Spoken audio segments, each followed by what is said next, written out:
And last week I got stuck, too. I bought a new book, 100 Ways to Make Love. I ended up in Traction. It was a misprint. I never had any luck with girls anyway. I know I'm ugly. I went to a freak show. They let me in for nothing. My wife, she don't go for me either. And when she gave birth, I asked if I should be in a room with her. She said, what for? When I got pregnant, you wanted a room with me. I tell you, since I'm a kid, women always gave me a hard time. My mother never breastfed me. She told me she liked me as a friend. I mean, are you kidding? Oh, my mother had morning sickness after I was born. I tell you, when I was a kid, I got no respect at all. You kid, no respect from anybody. You kidding? The time I was lost on the beach and a cop had me look for my parents. I said to the cop, you think we'll find them? He said, I don't know, kid, there's so many places they could hide. My old man, he didn't help either. The time I was kidnapped, they sent back a piece of my finger. He said he wanted more proof. And last...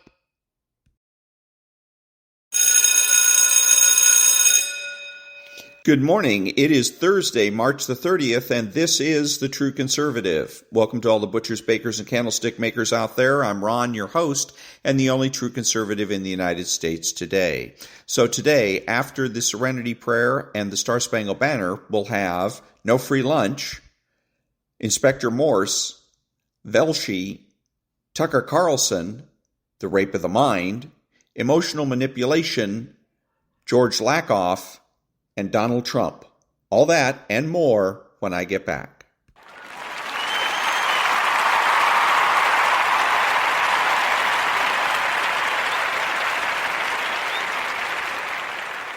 God, grant me the serenity to accept the things I cannot change, the courage to change the things I can, and the wisdom to know the difference.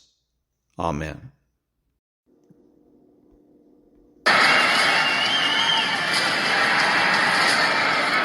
Ladies and gentlemen, please remain standing and remove your hats for the national anthem of the United States of America.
Thank you. And now, No Free Lunch, 250 Economic Truths by David-Bahnsen.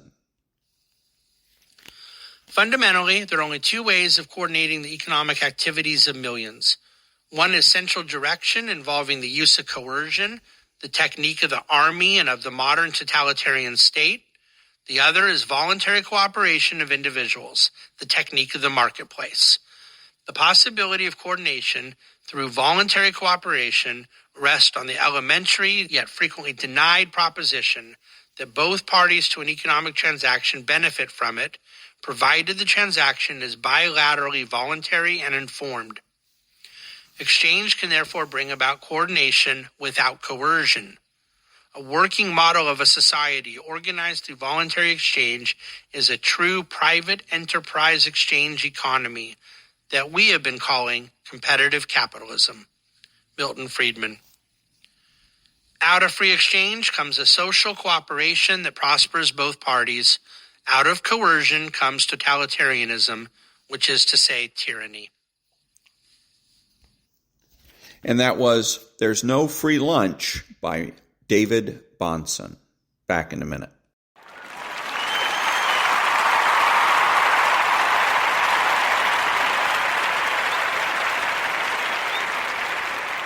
Thank you. And now, about a minute and a half of Donald Trump. Here we go. Just as I predicted, now we're playing with the big stuff. The N-word, that is, the nuclear word, is now being used front and center all over the world. This situation was caused by us. It's what happens when you have incompetent people running your government. All I can say to you is, right now, drop down and pray. Does Joe Biden understand that the reason NATO currently exists loaded up with cash is because President Donald J. Trump insisted that delinquent nations, of which there were many, carry their own weight and pay their fair share? If not, I insisted, we will not protect them from the evil empire. We will not do it. The money came pouring in after decades of non-payment and abuse.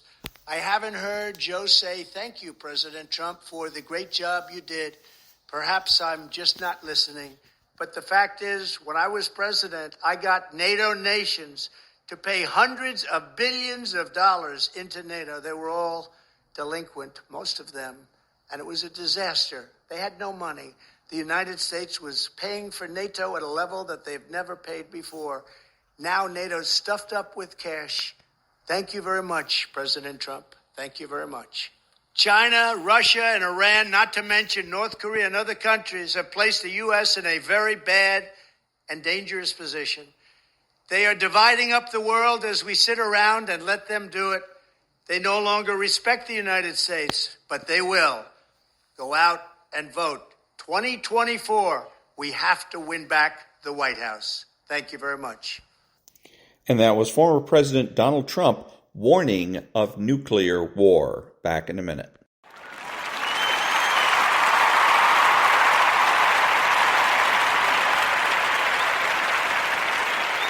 Thank you. Now, a little bit of an advertisement for this guy named Velshi on MSNBC, and then some comment.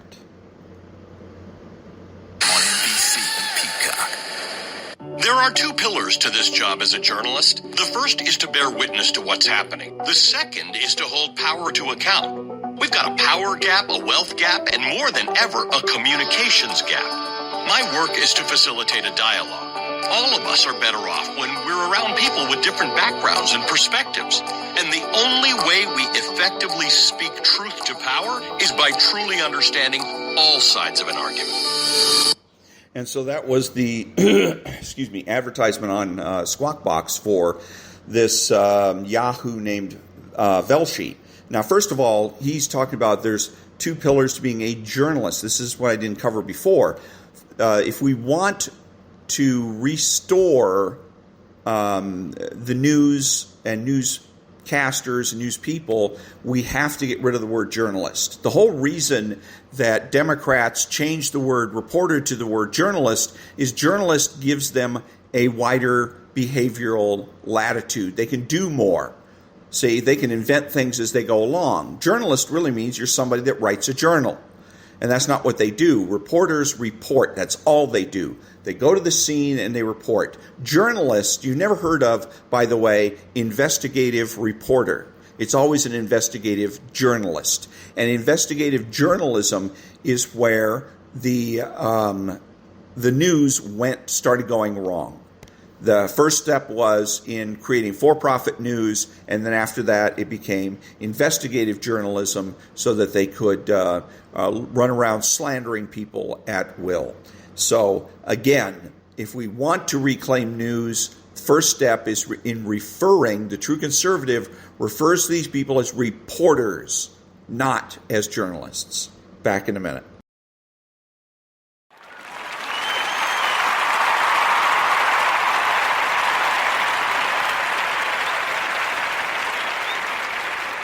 Thank you. Now, the rape of the mind, the moment of sudden surrender.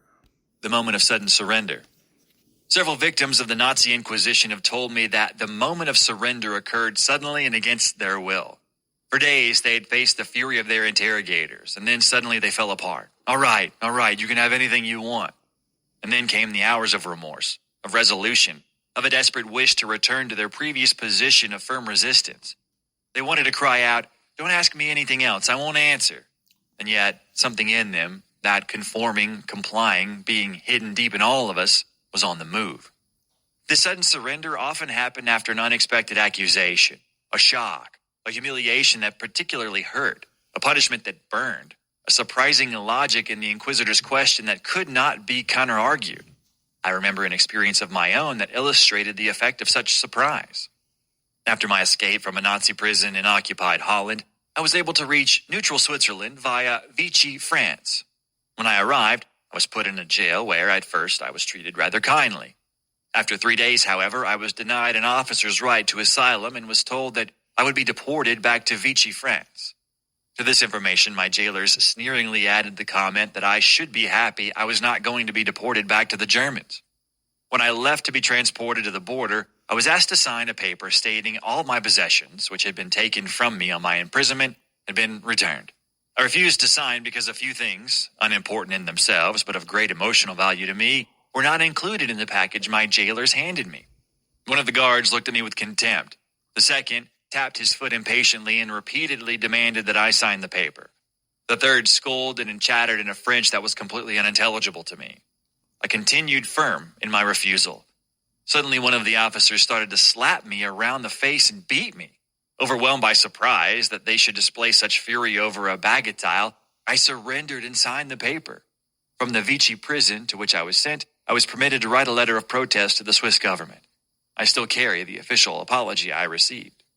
This sudden change from a mood of defiant resistance to one of submission must be explained by the unconscious action of contrasting feelings. Consciously, we tell ourselves to be strong, but from deep within us, the desire to give in and to comply begins to disturb us and to affect our behavior. In psychology, this is described as the innate ambivalence of all feelings. And that was The Rape of the Mind, the moment of sudden surrender. Back in a minute.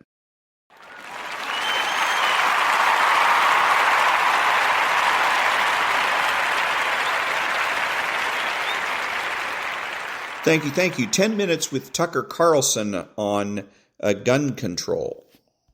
We're having a lot of gun control debates this week, and it's possible you've heard an advocate for gun control say that in this country we have more firearms in civilian hands than we have civilian hands.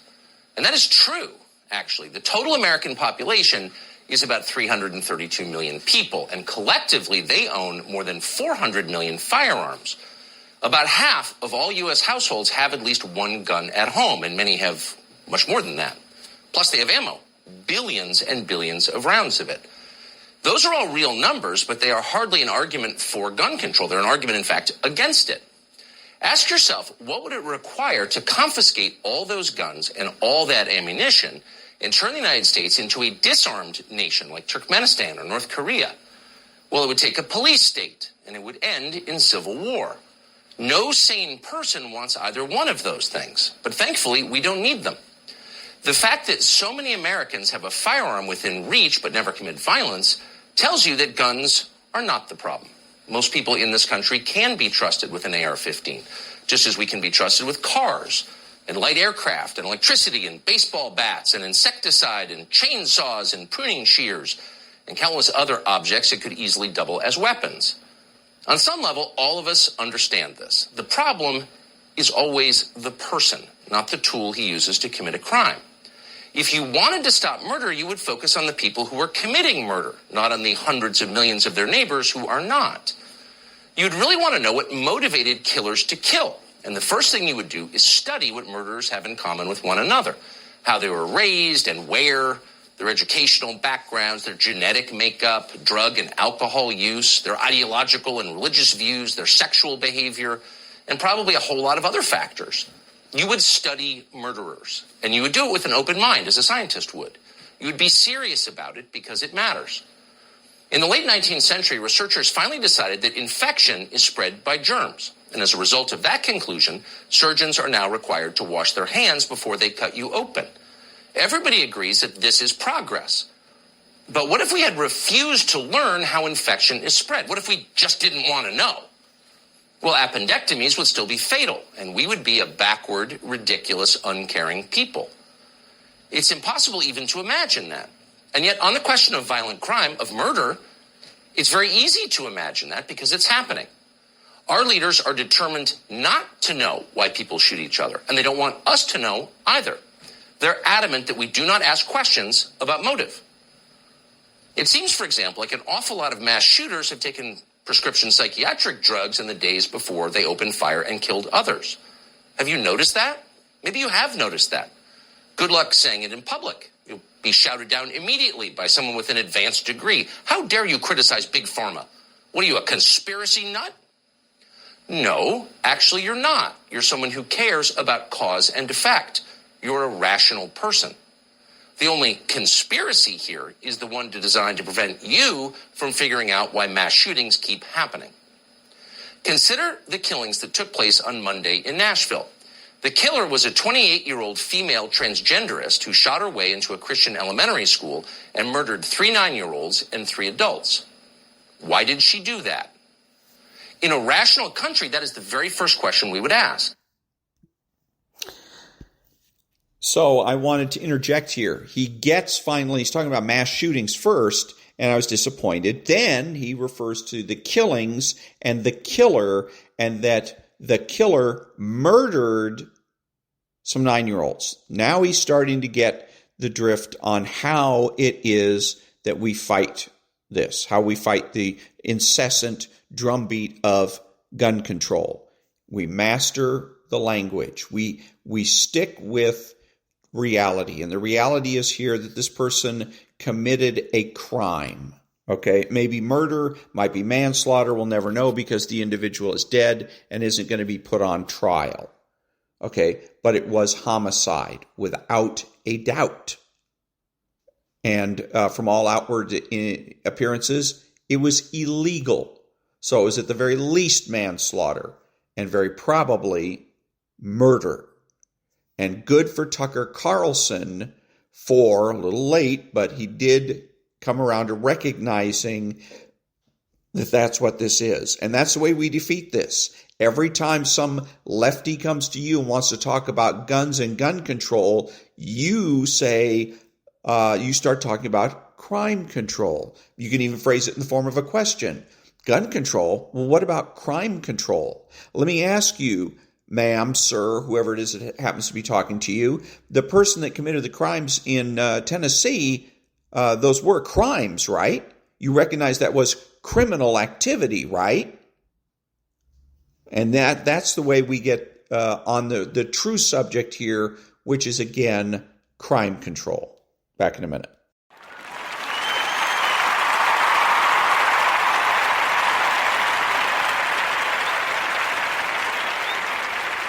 Thank you. And now, Don't Think of an Elephant by George-Lakoff. More from Chapter 7. Unions and pensions. Workers are profit creators. Conservatives like to speak of wealthy company owners and investors as job creators, that they give people jobs, as if they just create jobs as gifts for people who are out of work. That is nonsense. The truth is that workers are profit creators, and that no one gets hired unless they contribute to the profit of owners and investors. It is a basic truth. Workers are profit creators, but who says it? How many times, if any, have you heard that truth? It is an important truth. It reframes the issue of jobs from the perspective of the contributions of those who work. As we discussed earlier, a pension is a delayed payment for work already done. This is the most fundamental truth about pensions, and it is almost never said. It is an unframed truth. When you take a job and a pension comes with it, that pension is part of your pay, part of your conditions of employment. It is common for workers to forego higher current pay if there is a significant pension, since the pension is money to live on when you can no longer work. It is part of the employment contract. The idea behind pensions is that a company can pay less in salary, take the remaining money and invest it, assuming it can invest it at a higher return than the worker could, then make a profit on the investment return when the pension is later paid. An additional idea behind pensions is that they keep employees loyal to the employer, and so employers save money on having to train new workers. And in addition, they can retain workers who know the business and so can be more efficient than new workers. In short, a pension is anything but a gift to an employee. It is earned, and it is set up to profit the employer as well as the employee. Unfortunately, money for pensions is often misappropriated or mishandled by the institutions. It may be badly invested or used for some other purpose, like paying dividends to stockholders or salaries to management. So when a company, say General Motors or a city or state, says to its employees that it cannot afford to pay pensions, they are engaging in theft, and the thieves should be prosecuted. The money has been earned. If it has been used for some other purpose, it has been stolen. If it has been badly invested, then the investment loss is the company's, and the pensioners should have a claim on the company's assets. Unfortunately, framing enters in here. Pensions and health care are called benefits, as if they are generous gifts to employees. They are not gifts. They are earned as deferred payments for work done.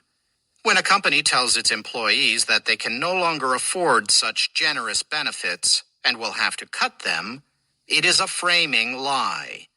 Either there has been theft or misinvestment or mismanagement. Benefits are earnings, period.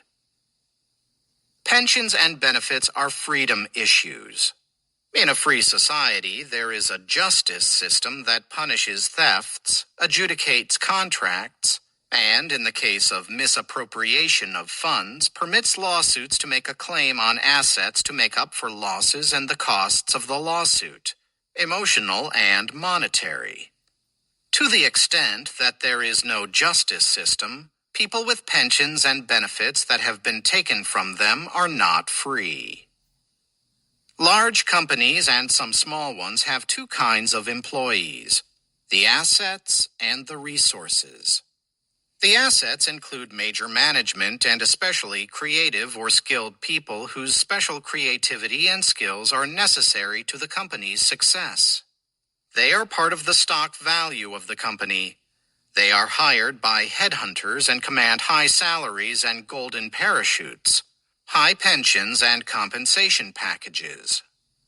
The resources are interchangeable workers that can be hired from an employment pool. They are hired and managed by the Human Resources Department. Just as resources like gas or oil or steel are purchased as cheaply as possible, so too are human resources purchased as cheaply as possible. Since pay scales often match skill level, they tend to be hired at the lowest possible skill level and at the lowest cost. When unemployment is high and the employment pool is large, companies can offer less in salary and benefits and still get appropriate human resources, while maximizing profits and payments to assets. Unionization is a freedom issue. Companies that are hiring human resources in general have much more power than individuals seeking such a job.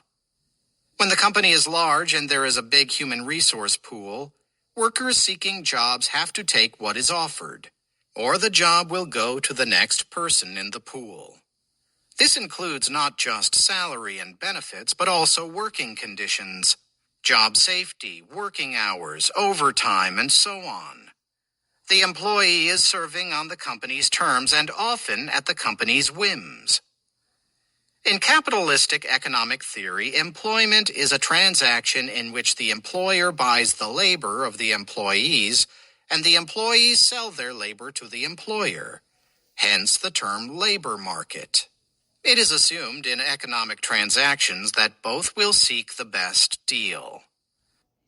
And that was more of Chapter 7 of Don't Think of an Elephant by Dr. or George-Lakoff, Ph.D. So the only thing I wanted to mention on this one was, again, he's framing an argument. He puts everything, and the nice thing about this book is that he's upfront about it. He's bold and comes right out and lets you know that he's framing the argument. So when he says that a pension is part of earnings, that's just a way to frame the argument. And so from his standpoint, there isn't truth or falsity. There's just different ways of expressing reality. So there's the left way and the conservative way. So, and sometimes the left is going to be more effective at framing an argument than the conservatives are. But the point is, where he is right is, if you're unsuccessful in terms of properly framing, because from our standpoint as conservatives, we want to frame the argument from a truth standpoint. For instance, let's take a look at homelessness.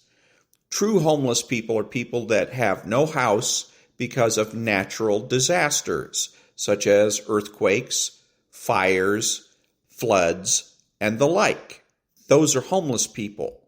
The people that are chronically living on the street are not homeless. They're bums, they're trespassers, they're squatters.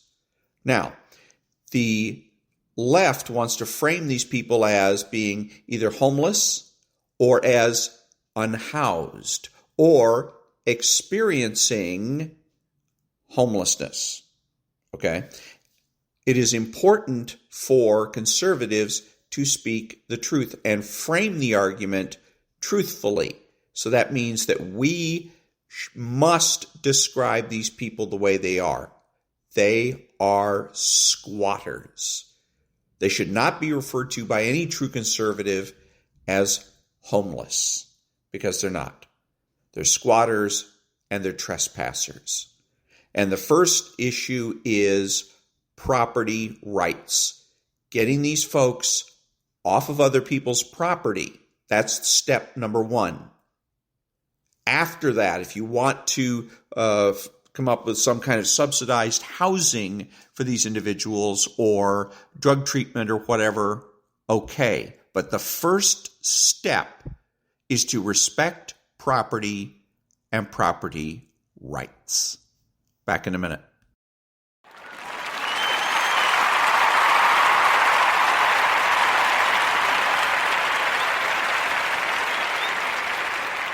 Thank you. And now, Chapter 4 from the book 30 Covert Emotional Manipulation Tactics by Adelyn-Birch.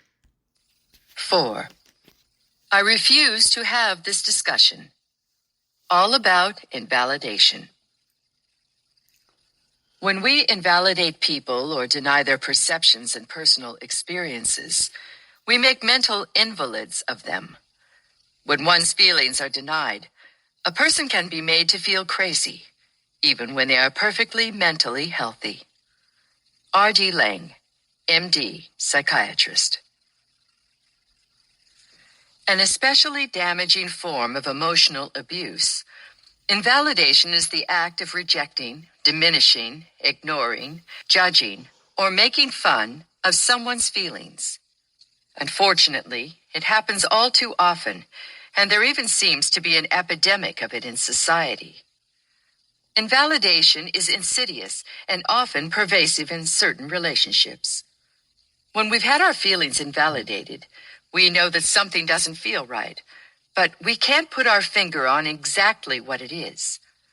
One reason it remains hidden is that many of us have learned to think invalidation is normal because it's so common. You may even do it to others. It might be common, but it's not healthy.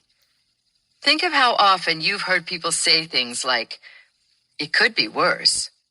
Lighten up. Don't let it get to you. Just forget about it." Or, "You can choose to be happy." People invalidate others for a variety of reasons, sometimes purposefully and sometimes not. An abuser will use invalidation as a tool of manipulation and a weapon. Others may be short on empathy. Some may feel uncomfortable with your emotions or feel powerless to do anything to help you. Some are envious of you and will invalidate your achievements and the things that bring you happiness. It's not such a big deal, or he's not really that great. You could do better. The bottom line is this. When you're invalidated, you are not having your emotional needs met because the person doing the invalidating is not behaving with empathy. One doesn't have to operate with great malice to do great harm. The absence of empathy and understanding are sufficient. Charles M. Blow. Empathy is understanding and identifying with another's feelings or difficulties, and then conveying that understanding to them. It creates a sense of caring and mutual understanding. In other words, empathy connects people emotionally. When you tell someone close to you that you're feeling blue about something and they say, "It really isn't that bad. A lot of people have it worse, you know." Do you feel cared for, understood, and supported? Of course not. Because your feelings and concerns have been invalidated. The other person has conveyed that they don't think your feelings are valid, so therefore they will not offer any support. As a result, you will not have your emotional needs met. We all have innate emotional needs. If these needs aren't met, there can be serious consequences to our psychological health. Invalidation is no trivial matter. According to Steve Hine, MSW, author of the excellent and invaluable website EQI.org, invalidation is psychological murder or soul murder. Having emotional needs does not mean you are needy. It means you are normal. Our fundamental emotional needs: to be acknowledged, to be accepted, to be listened to be understood, to be loved, to be appreciated, to be respected, to be valued, to feel worthy, to be trusted, to feel capable and competent, to feel clear, not confused, to be supported, to be physically and emotionally safe. You can determine the health of your current relationships by determining whether or not your emotional needs are being met. Invalidation needs to be recognized and taken seriously because it can lead to mental health problems. Researcher Thomas R. Lynch, Ph.D., found that a history of emotional invalidation was significantly associated with emotion inhibition. In example, ambivalence over emotional expression, thought suppression, and avoidant stress responses. Further, emotion inhibition significantly predicted psychological distress, including depression and anxiety symptoms. When we experience invalidation, we defend ourselves either through withdrawal or counterattack. Repeated withdrawal, though, tends to decrease our self-confidence and lead to a sense of powerlessness and depression. On the other hand, going on the offensive often escalates the conflict. A healthier response, one which is both informative and assertive, without being aggressive, is to simply express your feelings clearly and concisely. For example, you might respond, "I feel invalidated," "I feel mocked," or "I feel judged," says Hine. How someone responds to those statements is important. Do they invalidate you again when you say you feel invalidated, or do they want to learn more?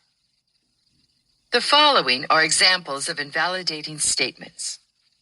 They either minimize your feelings, deny your perceptions, order you to feel differently, tell you how you should feel, or put you on a guilt trip for thinking or feeling the way you do. I thought we already talked about that. I can't believe you're going to bring that up again. I refuse to have this discussion. You should be ashamed of yourself for feeling that way. You need to realize how lucky you are. It could be worse. You shouldn't feel that way. Think about those who have it worse. Just don't worry about it. Get over it. Stop taking everything so personally. Get a life. Lighten up. Cheer up. Don't look so serious. You've got it all wrong. Of course I respect you. But I do listen to you. That is ridiculous. This is nonsense. That's not the way things are. I honestly don't judge you as much as you think I do. You are the only one who feels that way. It doesn't bother anyone else. Why should it bother you? You must be kidding. It can't be that bad. You're just tired. It's nothing to get upset over. It's not worth getting that upset over. You should feel thankful that blank. You should be glad that blank. Just drop it. You should just forget about it. I'm sure she didn't mean that. Maybe he was just having a bad day. You shouldn't let it bother you. I'm sure she means well. Don't make that face. You don't really mean that. Do you think the world was created to serve you? Don't you ever think of anyone but yourself? What about my feelings? Time heals all wounds. Every cloud has a silver lining. Life is full of ups and downs. You can't choose to be happy. You're just going through a phase. Everything has its reasons. Everything is just the way it is supposed to be. This is really getting old. This is getting to be pathetic. I am sick and tired of hearing it. You should be over that by now. It's not such a big deal. That's what you're so excited about? Is that all? You think too much. Don't let it get to you. That's nothing to be afraid of. Stop feeling so sorry for yourself. You've been upset about this for too long. It's time to move on. Just don't think about it. You need to get past that. You need to get on with your life.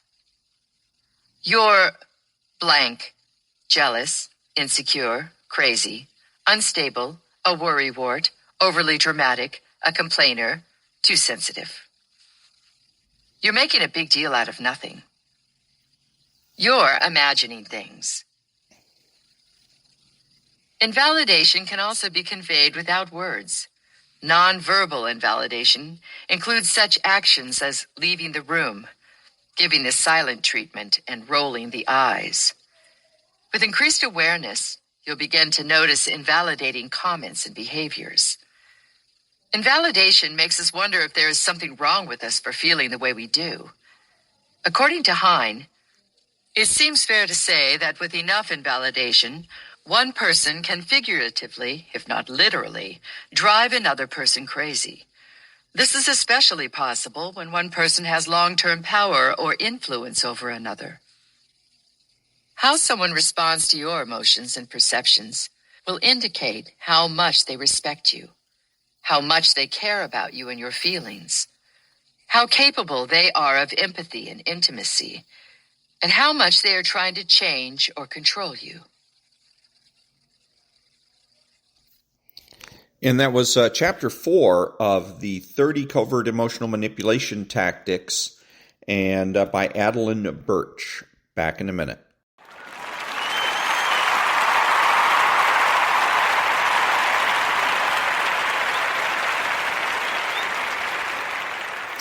Thank you. So this is going to be a clip from Inspector Morse, another British detective show. Inspector Morse was the original, and Inspector Lewis was a spin-off from Inspector Morse. Inspector Morse is the main character in this one, and his second in command is a sergeant, Detective Sergeant Lewis. So, now Lewis later on gets promoted, and then, of course, he gets his own show. But anyhow, with Morse, what's happened here is this is this is an example, number one, of malevolent universe premise that's prevalent in all television programs today, and it's also a demonstration of skepticism. So in this particular episode called Seraphim and Cherubim, a young girl has committed suicide. She's has a family around her. Nobody can make sense of it. She had a bright future, etc., etc. So Inspector Morse, who is actually on leave and is investigating this on his own because he was close to the family and knew the girl personally. Anyway, he's going to a suicide crisis place to get more information.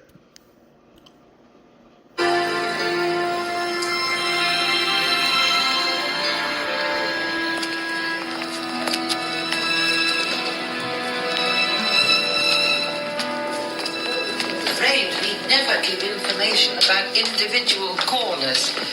Oh, no. People wouldn't trust us.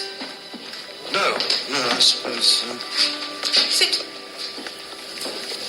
It's just that she gave no sign of anything at home, you see. Oh, you do have to recognize the signs for what they are, of course. Isn't it, for most people anyway, isn't it more a gesture? Well, depends. Tea? Please. If you take a few aspirin and leave farewell messages with all your friends, you may not have a very serious intention to do away with yourself. But no note. 100 pills. I suppose if it had just been a gesture, she'd have wanted to be there to see its success. Otherwise, it wouldn't make sense. Suicide very rarely does, Mr. Morse. That's why we are here. Would you like to talk it through with someone? You said rarely, so it can make sense. Was she religious at all? No. Belief in an afterlife does stop some people. It stopped me when I was very low. Oh, yes, some of us have been there, Mr. Morse.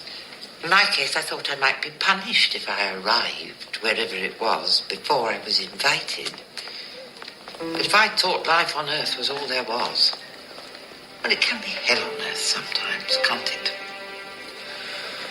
Why should she think that?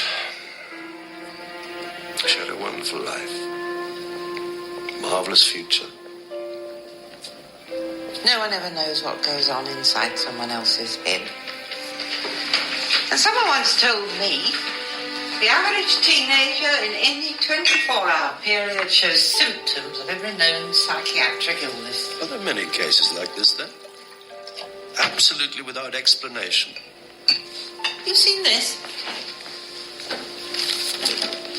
Very similar. A girl, late and buzzard. Again, no note. There always is an explanation. In the end.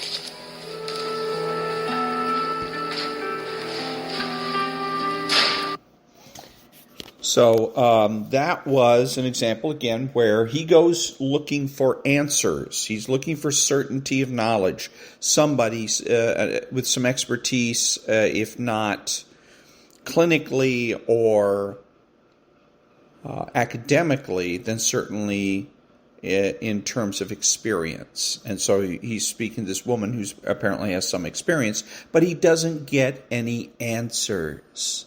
He gets no answers from her whatsoever. She speaks in ways that make you think that she's wise, but she doesn't give him any answers. He's trying to find out why it is this girl would do it. And this woman basically tells him that there's no way to know. And this is straight out of skepticism.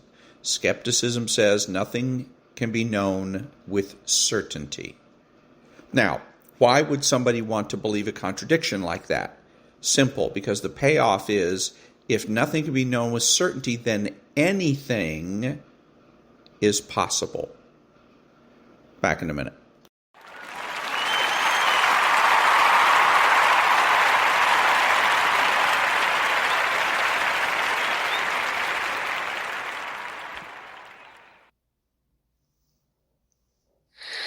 Oh, beautiful for spacious skies, for amber waves of grain, for purple mountain majesties above the fruited plain.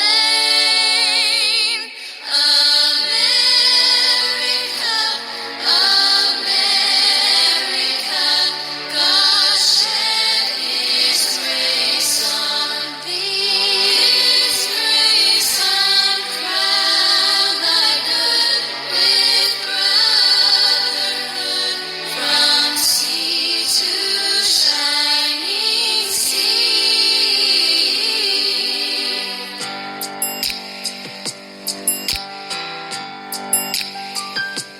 Oh, beautiful for heroes proved in liberating strife, who more than self their country loved, and mercy more than life. America, they got the gold refined, till all success be nobleness, and every gain defined. Yeah, beautiful America, yeah. From sea to shining sea. Shining sea. Beautiful America, yeah. Beautiful America, yeah. From sea to shining, shining sea. Oh, beautiful nature tree that sees beyond the east. Thine alabaster cities gleam, undimmed by human tears.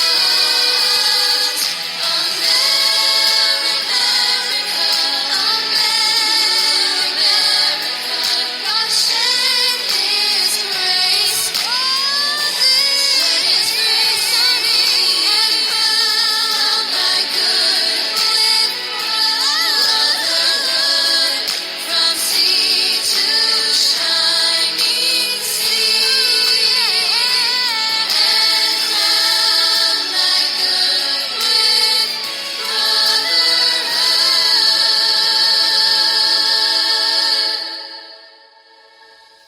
from sea to shining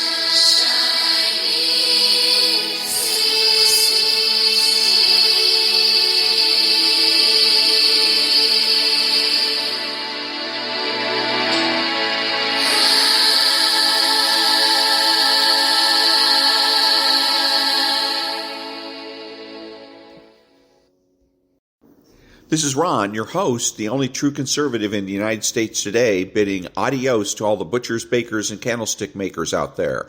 So I'm reminding you that the left has no authority, no power, and they can't win.